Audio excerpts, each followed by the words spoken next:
A los familiares, eh, amigos, hermanos que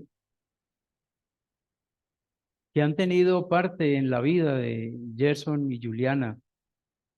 Eh, para nosotros como iglesia, ellos eh, marcan un lugar muy importante en nuestras vidas porque aparte de ser nuestros hermanos, son personas que aún siendo jóvenes han dado testimonio a nosotros, nos han enseñado con sus vidas y, y ese es el propósito, ese es el plan de Dios para cada hombre, para cada mujer de Dios. Eh, Tenemos que seguir orando los que saben que Cristo es su Señor, los que sabemos que nuestras oraciones no tienen estorbo. Debemos seguir orando por nuestros jóvenes, eh, nuestras iglesias. No sé si tú te congregas en otro lugar, no importa.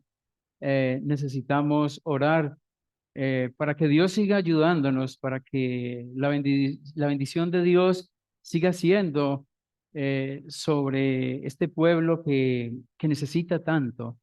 El hecho de que somos un pueblo apartado para Él, eso no significa que somos un pueblo eh, blindado, no, somos frágiles, somos débiles, y por eso es que quiero tener una meditación, una breve meditación, eh, reconociendo que el matrimonio es santo.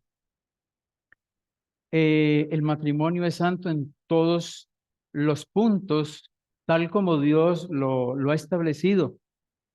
Una cosa es que nosotros, nuestra condición caída, no hagamos de él lo que Dios así ha querido, pero el matrimonio es santo, él es puro, y obviamente porque es Dios quien lo ha establecido así y es Dios quien lo sostiene.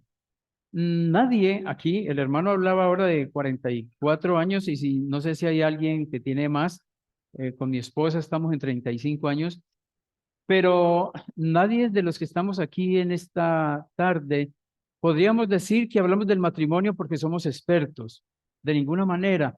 Eso significa que si no somos expertos, eso significa que necesitamos cada día estar de la mano de Dios. Yo quiero animar a los hombres en esta tarde que tienen su esposa, a las esposas, quiero animarlas a que obedezcamos a lo que Dios dice en su palabra, que le creamos a Él, porque nuestras fuerzas son muy limitadas, porque nosotros solos, de verdad, no podemos mucho. Podemos estar en los últimos días de nuestras vidas con muchos años de matrimonio y tendríamos que decir que aún estamos aprendiendo. No importa los años que tengamos, siempre estamos aprendiendo. Eso es como cuando nosotros tenemos 3 hijos o más hijos o dos, pensamos que con el primero ya aprendimos la lección, de ninguna manera. Cada uno es particular, por lo tanto, de cada uno estamos aprendiendo. Nunca tenemos la experiencia suficiente. Tenemos que dar gracias a Dios porque el regalo que nos ha entregado es una esposa y un esposo. Hombre o mujer, hermano o hermana. Muchas veces nosotros no reconocemos que esa esposa es un regalo de Dios y que ese esposo, por ende, es un regalo de Dios. Si fuera así, si nosotros valoráramos como la misma palabra de Dios nos enseña, yo estoy seguro que apreciaríamos mucho más ese regalo, trataríamos mucho mejor ese regalo, pero a veces no es lo que así hacemos. Hay una gran diferencia entre el matrimonio establecido por Dios y el matrimonio que secularmente se unen y van y compran una cama y viven, ¿cierto?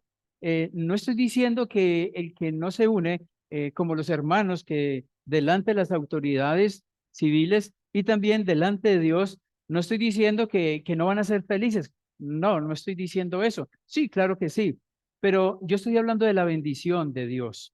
Yo estoy hablando lo que el hermano nos hablaba. Si Jehová no edifica la casa, en vano trabaja el que la edifica.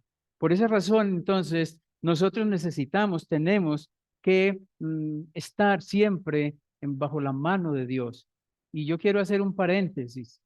Si en esta tarde usted no conoce a Jesucristo como su Señor y su Salvador, si usted es un hombre que no conoce a Cristo, pero usted ama a su esposa, yo le quiero decir que usted la amará mucho más si Cristo es su Señor, porque no es el amor suyo, no es la buena intención que usted tenga solamente, no, es el poder de Dios en su vida para de verdad usted poder amar a esa mujer que usted dice que tanto ama. Y si fuera lo contrario de la mujer con el hombre, sería igual. Entonces vemos la gran necesidad que tenemos de acercarnos a Dios. Vemos la gran necesidad que el hombre tiene de buscar de una manera impresionante a Dios. El matrimonio establecido por Dios, más que unir dos cuerpos, es querer agradar a Dios. Claro, hablando de Gerson y Juliana, ellos han tomado la decisión delante de Dios, han dado sus votos delante de nosotros, delante de las autoridades, y claro, sus cuerpos, como la misma escritura dice, va a ser uno solo. Pero el asunto no tanto es en unir dos cuerpos en una relación. El asunto aquí es de los dos está el Señor con ellos. Y de esta manera la bendición va a ser mucho más grande. El hombre ama a su mujer no porque ella lo merece, la ama porque debe amarla, así como Cristo amó a la iglesia. Dice ahí en Efesios, maridos, amad a vuestras mujeres, así como Cristo amó a la iglesia y se entregó a sí mismo por ella. Lo que dice la escritura en Efesios 5:25 es que Dios amó tanto al mundo que dio a su Hijo unigénito para que todo aquel que en él cree no se pierda, mas tenga vida eterna. Eso fue lo que hizo Dios. Imagínense ustedes desde dónde viene el plan. Dios en la eternidad, Dios en el cielo pensó en usted. Y Dios cuando pensó en usted no podía hacer otra cosa diferente, sino que entregar a Jesús a morir en la cruz del Calvario. ¿Por qué Dios tenía que pensar de esa manera? Dios tenía que pensar de esa manera porque de antemano Dios conoce nuestra condición, Dios conocía nuestra condición y Dios sabía que usted y yo íbamos a pecar hasta la saciedad. Y por el pecado que hay en nosotros, no podíamos acercarnos a ese Dios santo. Y qué interesante que la Biblia dice que así como Cristo amó a la iglesia entregándose para morir por hombres miserables pecadores, por mujeres miserables igual que nosotros, los varones, qué interesante que aún así Cristo murió. Esto es mucho amor, mis queridos. Pero de la misma manera dice la Escritura que nosotros los hombres tenemos que amar a nuestras mujeres. Y la verdad es que cuando miramos este texto, mmm, podríamos decir nosotros los hombres que esto es demasiado grande. O sea, que yo tengo que amar a mi mujer, así como Cristo amó a la iglesia. O sea, Dios me está diciendo a mí, me está diciendo, mi hijito, usted la tiene que amar a ella, aunque ella lo que sea, no hay excusas, tú tienes que amarla, pero no me dice que yo la tengo que amar como yo quiero, no, él me dice, como Cristo amó a la iglesia. Entonces, para nosotros los varones hay una gran responsabilidad en que tenemos que amar a nuestras mujeres. ¿Y de qué manera? Pero es bien interesante también cuando dice la escritura, vosotras mujeres están sujetas a vuestros maridos. ¿Qué más dice? Ayúdenme. Efesios 5:21. Las casadas estén sujetas a sus propios maridos como el Señor. Entonces, noten ustedes que es un ajuste que hay. Los hombres tenemos que amar a nuestras mujeres, aunque ellas, lo que sea, las tenemos que amar y de la manera que Cristo, como Cristo amó a la iglesia. Pero a las mujeres les dice que ustedes tienen que respetar, que ustedes tienen que amar a sus esposos sujetarse, y no hay tiempo para hablar sobre el tema de la sujeción, porque la sujeción no es lo que normalmente escuchamos nosotros, no, la sujeción tiene un sentido diferente. La sujeción, dice la Biblia que, hablando de las mujeres, dice que deben, Sara llamaba a Abraham como mi señor. ¿Usted se imagina una mujer esposa que le dice a su esposo, mi señor? Solamente con esas pocas palabras uno podría entender cómo funciona el hogar. Uno podía darse cuenta cómo funciona de la puerta hacia adentro ese hogar. Pero muchas veces nosotros, con unas muy pocas palabras, también sabemos cómo funciona de la puerta hacia adentro. Solamente cuando el niño sale un momentico y dice, mi mamá dijo que yo no estoy, y vuelve y se entra. O sea, ahí ya nosotros podemos saber cómo funciona ese hogar de allá, adentro guardado. Pero qué bueno que cuando Dios nos manda a nosotros amar a nuestras mujeres, cuando Dios manda que las mujeres respeten a sus esposos, Dios no lo dice porque Él quiere imponer a nosotros cargas que nosotros no podemos llevar. Claro que sí. Cuando Dios dice esto es porque nosotros los varones lo podemos hacer, porque las mujeres lo pueden hacer. Pero recuerdo lo que dice, terminando el versículo 21, dice en el temor del Señor. Entonces, si no está Dios en medio, no es posible. Si no es Dios el que edifica, no es posible. Y vuelvo a lo mismo. ¿Usted está seguro en esta tarde que Jesucristo es su Señor? Porque yo le quiero decir algo. Si usted dice que Jesucristo es su Salvador, puede que usted diga, mire, yo estoy seguro que Jesucristo es mi Salvador, pero si Jesucristo no es su Señor, Él no es su. Si usted dice que Él es su Salvador, pero no es su Señor, Él no es su Salvador. Para que Él sea Salvador, Él tiene que ser Señor. Y si Él es Señor, yo le invito en esta tarde, medítalo bien, medítalo bien. Si Jehová no edifica la casa, ¿usted quiere tener un hogar feliz o un hogar infeliz? Yo me imagino que un hogar infeliz, ¿cierto? No, usted quiere tener un hogar feliz. Y si tú quieres tener un hogar feliz, empieza por Dios, empieza entregando tu vida a Jesucristo para que su vida de verdad florezca. No quiero decir que no van a haber problemas, no quiero decir que no van a haber dificultades, pero lo que yo sí le puedo decir es que con Cristo es mucho mejor. La mujer debe respetar a su esposo. El marido es cabeza visible y el Señor es la cabeza invisible. Entonces, una mujer puede llegar a la iglesia y levantar las manos y alabar al Señor y decir, Señor, te amo y lo que quiera. Pero si esa mujer en su casa no respeta a su esposo, la levantada de manos y lo que dice en la iglesia de nada sirve. Porque está deshonrando a la cabeza visible, porque la invisible le está viendo en todos los lugares. Entonces, mujeres, con Dios es así. Es tan fácil como entregar mi vida a Cristo y por la gracia de Dios ser hecho un hijo de Dios. Es tan fácil como eso. Pero es tan complicado cuando yo no quiero obedecer a esa verdad que Dios me dice que haga y tendría que pasar una eternidad en un infierno porque sencillamente pensé que Diosito es tan bueno. Diosito es tan bueno y Él no va a mandar a nadie al infierno. Pero yo quiero decirle, sí, Dios no va, el propósito de Dios no es enviar a nadie al infierno. El propósito de Dios es que el hombre se arrepienta y entregue su vida a Jesús. Pero todo aquel que en Él cree no es condenado. Pero el que no cree, dice la Biblia, ya ha sido condenado. Y dice, ¿por qué? Porque no ha creído en el nombre del unigénito Hijo de Dios. Es muy importante que podamos ver el matrimonio como lo ve Dios. Dios no ve el matrimonio como algo desechable.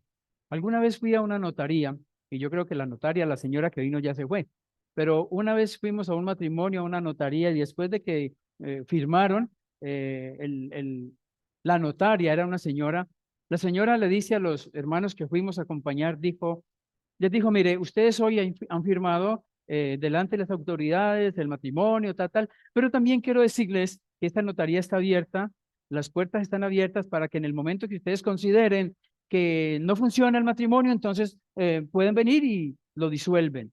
Oiga, qué chévere, ¿cierto? ¿Cómo se abren las puertas para todo? pero este es el propósito de Dios. Ese no es el propósito de Dios. Entonces, para Dios, dice que ningún hombre puede intervenir en él, pero nosotros los hombres, y desafortunadamente en el matrimonio, los que más intervienen en separar el uno del otro, son los mismos que están dentro del matrimonio. Me hago entender. Otros pueden influenciar, pero realmente soy yo con ella y ella conmigo. Prácticamente, porque la última decisión en una separación es de él y es de ella. Pero Dios no quiere eso. Yo no sé cómo anda su matrimonio hoy. Yo no sé cómo anda usted, pero yo de verdad le quiero animar. Cristo murió por usted y Él quiere darle salvación. Él no solamente quiere salvar su alma de una eternidad separado de Él. Él quiere salvar su matrimonio. Él quiere rescatar todas aquellas cosas que usted considera que ahora están, que se hunden. Así como Dios establece la unidad entre Cristo y la iglesia, de la misma manera pone al hombre y a la mujer unidos en el matrimonio, como lo decíamos ahora. El hermano leía ahora en Génesis y quiero volver a retomar, no sé si el hermano me copió, pero quiero volver a retomar para rescatar algunos principios que quiero mirar. Dice en Génesis, capítulo 2, versículo 19, dice, Jehová Dios formó pues de la tierra toda bestia del campo y toda ave de los cielos y trajo a Adán para que viese cómo la había de llamar. Y todo lo que Adán llamó a los animales vivientes, ese es su nombre. Y puso Adán nombre a toda bestia, ave de los cielos y a todo ganado del campo, mas para Adán no se halló ayuda idónea para él. Entonces Jehová Dios hizo caer sueño profundo sobre Adán y mientras éste dormía, mire lo que dice, tomó una de sus costillas, recuerde esto, tomó una de sus costillas y cerró la carne en su lugar y de la costilla que Jehová Dios tomó del hombre, recuerde esto también, hizo una mujer y la trajo al hombre. Dijo entonces Adán, esto es ahora huesos de mis huesos, carne de mi carne, esta será llamada varona porque del varón fue tomada. Y dice el 22 entonces, y de la costilla que Jehová Dios tomó del hombre, hizo una mujer y la trajo al hombre. Dios no dijo que la mujer salía de los pies. ¿De dónde salió la mujer? De la costilla. Dios no dijo que salía de los pies, podríamos decir, para que el hombre no, no es de aquí, no, es de aquí. Pero Dios tampoco dijo que a la mujer la sacaría eh, de la cabeza. Es posible que si Dios saca a la mujer de la cabeza, es posible entonces que la mujer coge al esposito y lo pone a bailar como un trompito, ¿no? Mm, Puede pasar eso. Cuando Dios saca a la mujer de la costilla, no es algo que le sobra al hombre. O sea, cuando Dios saca de la mujer de la costilla, no es algo que le sobra al hombre, es parte de su cuerpo. No es que, a Adán le sobra una costilla, papi, venga, entonces saquemos no, no es que le sobre la costilla, es que Dios saca la costilla, es parte de su cuerpo, por eso es que los dos son una sola carne, los dos son una sola carne. No es que Adán estaba más y le sacó, no, es que Adán de su propia costilla saca a una mujer. Entonces podemos ver la profundidad del matrimonio a la vista de Dios. Hay suficiente razón cuando dice y los dos serán una sola carne. Estuve pensando, todos conocemos que es un aguacate. El aguacate tiene vida en sí mientras la pepa permanezca dentro de él. Ustedes saben que si sacamos, cogemos un aguacate, lo partimos, le sacamos la pepa y tú lo dejas fuera, el aguacate se va a dañar. Una vez quitamos la pepa, prontamente desaparece. Así es el matrimonio. Desaparece mientras Cristo no sea el Señor. Si Cristo no es el Señor, el matrimonio tiende a desaparecer. Yo pregunto en esta tarde, los que tienen esposa, los que tienen esposo, ¿usted está segura o seguro que en su hogar Cristo es el Señor? Hay un coro que nosotros cantamos en el hogar tú necesitas a Jesús. De pronto lo podemos buscar, mi hermano Carlos. Entonces, en el hogar necesitamos a Jesús. Dice el Salmo que hemos dicho, hemos hablado tanto de él, si Jehová no edificare la casa, en vano trabaja los que la edifican. Si Jehová no guardare la ciudad, en vano vela la guardia. ¿Cómo anda su vida hoy? Yo pregunto, ¿cómo anda su vida hoy? ¿Jesús es su Señor? Si Jesús es su Señor, yo estoy seguro que el ardiente deseo suyo es amar a su esposa, es amar a su esposo. Pero si tú me dices en esta tarde que tú no eres de Cristo, pero tú amas a tu esposa, te felicito, pero yo te quiero decir, ese amor de verdad es demasiadamente corto. Ese amor es demasiadamente corto porque tú lo puedes hacer en tus fuerzas. Pero si es Jehová, si es Dios quien da las fuerzas, si es Dios en mí, si es Dios en usted, déjeme decirle que tú vas a tener un feliz hogar. Quiero terminar con una oración. El hermano ahora vamos a entonar un coro. Y me imagino que si la novia, los novios, los esposos ya, oiga, ¿cómo cambian las cosas en un momento, no? Tanto tiempo de novios, ¿no? Y en un momentico ya esposos. Tremendo.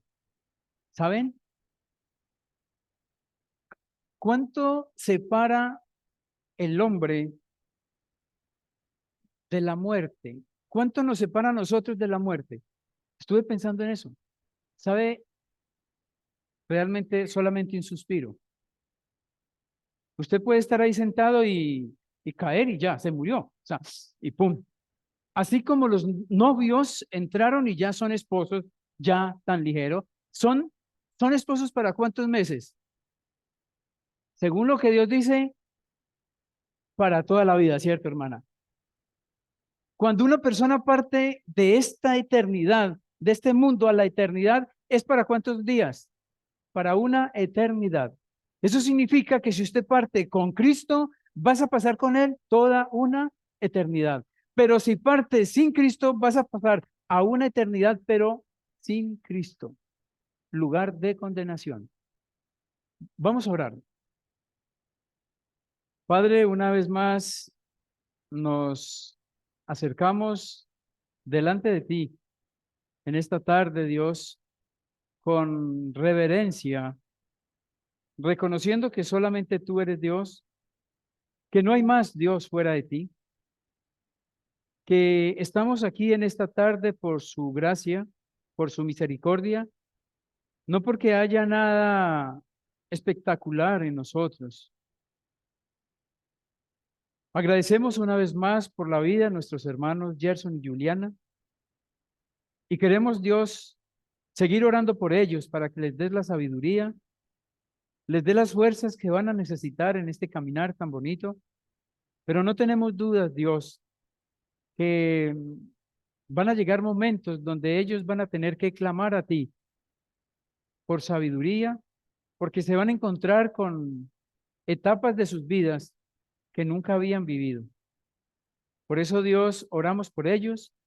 Y quiero también, Dios, en esta tarde orar por cada uno de mis hermanos, hermanas, amigos y amigas que están aquí en esta tarde. Orar, Dios, para que sea el Espíritu Santo convenciendo, no importando, Dios, su condición, obrando, hablando a sus vidas. Y Dios, que según la necesidad que haya, Dios, tú obres, Padre. Especialmente oramos por aquellos que saben que Cristo no es su Señor. Pedimos, Dios, para que sean llevados al arrepentimiento y puedan haber, Dios, en este día, personas conociendo a Cristo como su Señor y su Salvador. Queremos, Dios, alabarte, queremos ensalzar su santo nombre. Queremos, Dios, reconocer una vez más que solamente tú eres Dios y que no hay más fuera de ti. Como tu palabra dice, mirad a mí y sed salvos todos los términos de la tierra, porque yo soy Dios y no hay más. Padre, gracias por este momento.